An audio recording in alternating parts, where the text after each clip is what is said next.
নমস্কার। আজকের পাঁচফোড়নের বিষয়বস্তু প্রার্থনা।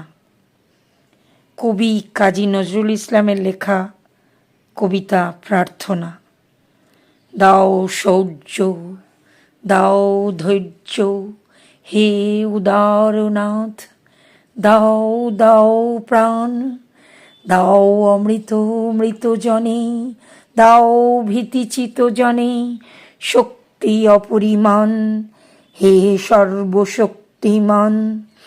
দাও স্বাস্থ্য, দাও আয়ু, স্বচ্ছ আলো, মুক্ত বায়ু, দাও চিত্ত অনিরুদ্ধ, দাও শুদ্ধ জ্ঞান, হে সর্বশক্তিমান।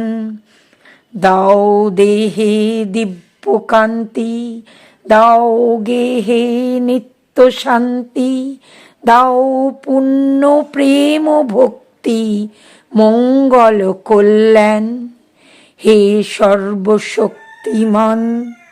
ভীত নিষেধের ঊর্ধ্বে স্থির রহি যেন, চির উন্নত শির যাহা চাই, যেন জয় করে পাই গ্রহণ না করি দান, হে সর্বশক্তিমান।